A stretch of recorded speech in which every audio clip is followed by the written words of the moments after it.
One wet October morning, we set off from the York Visitor Moorings and head towards Castle Mills Lock, which will take us onto the River Foss. It's quite exciting, as only a handful of narrowboaters venture onto the Foss each year. We're making this trip because Michael's on a mission to travel everywhere on the integrated Waterways network, and when we came to York 4 years ago, the lock was closed. We turn off the River Ouse at the junction and pass under the Foss flood barrier.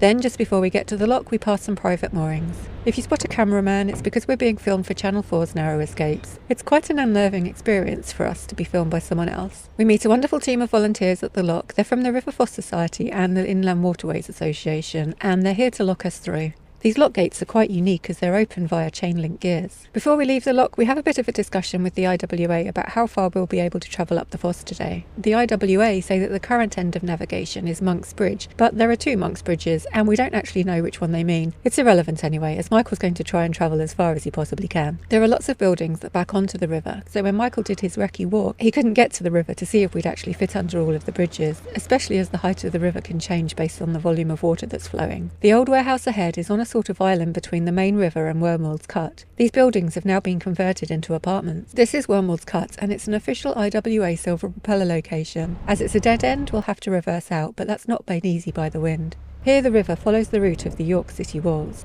We pass under two modern, very low concrete bridges, and Michael's hoping that he'll be able to turn around ahead so we won't need to reverse back through them. George and I decide to get off the boat here and walk. The river's getting very bendy and there's a fair bit of overgrown vegetation, but the flow of the river against us means that we can proceed very slowly with a lot of control, although it doesn't bode well for the reverse as there's been nowhere to turn. The water's getting shallower and we're starting to hit some mud. We know there's a very low pipe bridge ahead which will definitely be too low for us to pass under, so Michael finally decides to call this the end. The good thing about the river flow for the reverse is that it should carry us down the centre of the river. We just need to be careful not to let the rudder hit any mud or other obstacles. This is the first place Michael tries to turn the boat, but it's actually too narrow. On the second attempt to turn, the river is wide enough, but there's some mud near the banks which prevents us turning. The third turn attempt is finally successful, so it'll be straightforward from here on. The lovely volunteers are waiting at the lock to help us back through again, and then it's back to the Ouse so we can return to our mooring.